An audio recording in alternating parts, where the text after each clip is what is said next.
DPR segera mengesahkan RUU Kitab Undang-Undang Hukum Acara Pidana atau RUU KUHAP. Rencana pengesahan RUU KUHAP ini dilakukan di tengah pro kontra yang muncul terhadap sejumlah pasal. Perubahan dalam undang-undang tersebut dinilai memuat pasal-pasal bersifat karet dan berpotensi mengarah pada praktik penyalahgunaan wewenang. Anggota Komisi 3 DPR fraksi PKB Hasbiallah Ilyas bilang, pembahasan RUU KUHAP dilakukan secara transparan dan dalam jangka waktu yang cukup lama.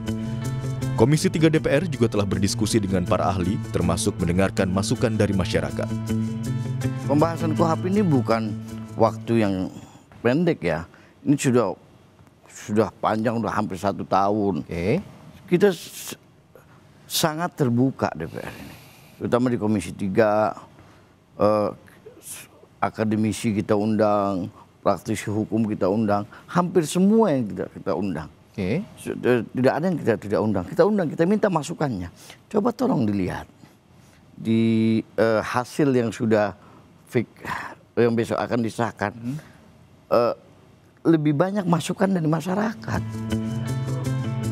Salah satu yang disorot Institute for Criminal Justice Reform atau ICJR adalah terkait mekanisme penangkapan dan penahanan.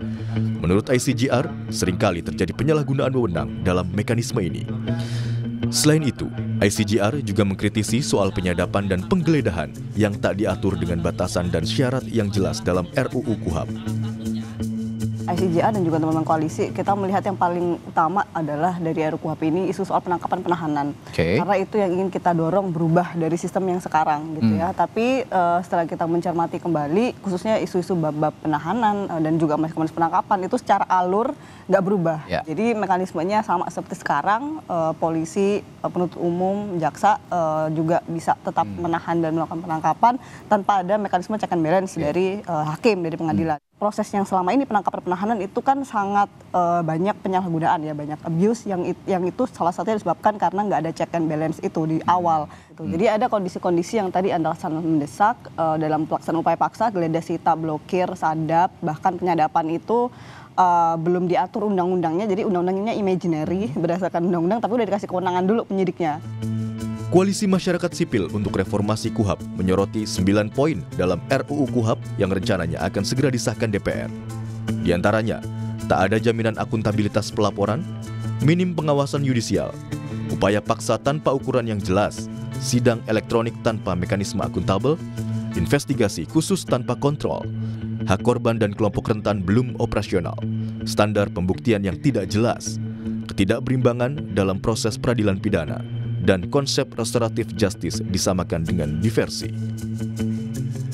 Di Indonesia, KUHAP atau Kitab Undang-Undang Hukum Acara Pidana merupakan acuan prosedur bagi aparat penegak hukum ketika menjalankan fungsinya. Dalam undang-undang tersebut dijelaskan tata cara penyelidikan, penyidikan, penuntutan, pemeriksaan di pengadilan, hingga pelaksanaan keputusan.